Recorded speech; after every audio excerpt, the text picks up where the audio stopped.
esse tratamento pode ser usado aí para recuperação de funções cognitivas que foram perdidas de alguma maneira.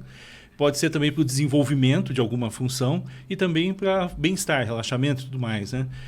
Eu acho que são múltiplos usos que envolvem a atuação ativa do paciente e, além dessas, você poder falar um pouco dos tipos de aplicações, né, do neurofeedback, também aquela questão que eu ouvi muito sobre plasticidade neuronal nos artigos. Quer dizer, se a gente está falando em plasticidade neuronal, a gente está falando em mudanças no cérebro, na circuitaria do cérebro.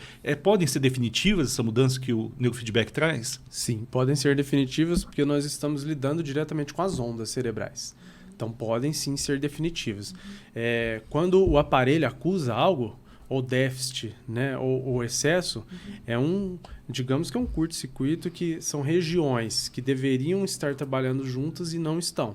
Apenas algumas sinapses, né, estão sendo feitas ali nessa neuroplasticidade que deveriam todas estar em conjuntos. Por isso que vem aí hiperatividade, né? Vem enxaqueca e tudo mais. Então, ele faz a pessoa trabalhar essas ondas cerebrais para ajudá-la a ficar definitivo no cérebro dela. E, assim, o mágico. Há pacientes, desde artigos escritos, tá? Que pacientes que começaram com certa medicação tomando... foram desmamando aos poucos dessa medicação. Por quê? Se eu tenho uma onda cerebral saudável, a parte química também ficará. Elas vão andar juntas. Então, se eu diminuir ou eu aumentei, vamos falar uma onda cerebral beta. A gente precisa de uma onda cerebral beta, lado esquerdo cerebral, para uma aprendizagem, para uma boa função executiva. Só que se eu tenho um beta... A gente fala que é o colesterol ruim. 3 tipos de beta. Beta baixo, beta e beta alto. Se eu tenho beta alto, é hiperatividade.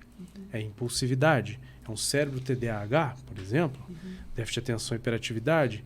E aí eu vou trabalhar em cima disso, dessa onda, lá nessa região cerebral, para que esse cérebro, essa neuroplasticidade aconteça de uma forma saudável. E não que uma precise trabalhar muito mais que outras regiões. Então, através desse condicionamento na televisão, né, na música e tudo mais, que vai fazer essas ondas se ajustarem, porque elas são programadas lá em Hertz, lá no programa, que eu quero, que é esperado para esse paciente. Se está atingindo, tá legal lá os feedbacks. A gente adora resultado imediato, né?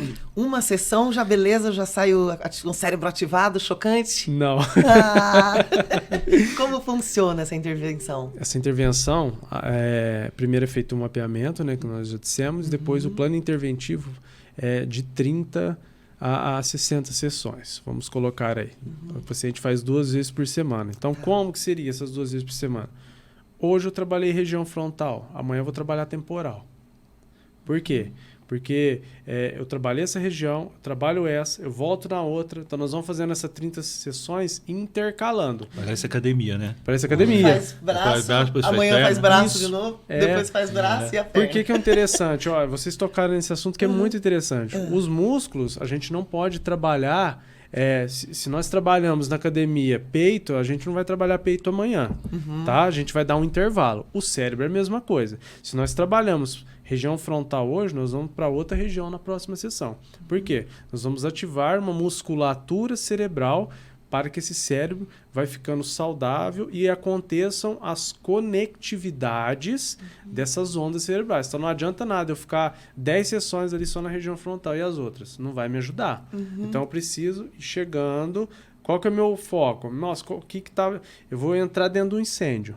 O que tá pior aqui? Tá pior a região temporal. O cara é muito ansioso, então nós vamos ali na área da amígdala cerebral ali, coloca os eletrodozinhos aqui, nós vamos fazer uma meditaçãozinha com ele, para baixar esse nível e depois nós colocamos ele numa série. Então nós vamos abaixando o que está demais assim, incendiário, para depois nós irmos para outras regiões, trabalhando elas aos poucos. É porque nós estamos aqui falando de lobos e regiões cerebrais e fica dando a impressão de que cada vez que você vai fazer alguma coisa é um pedacinho do cérebro que está trabalhando separadamente, mas não, é um conjunto. Tem regiões que a gente entende que respondem por certos comportamentos, mas todos são interdependentes, não dá para você trabalhar uma coisinha só. Então sempre que você vai trabalhar o neurofeedback, a terapia, você vai trabalhar o cérebro todo dando atenção especial para aquelas áreas que estão mais vulneráveis, vamos dizer assim, é isso? Isso. Até elas atingirem as conectividades entre si. Até essas regiões centrais aqui, que vão interligando para outras regiões, trabalhamos elas também. Então, é muito interessante, é muito legal, assim,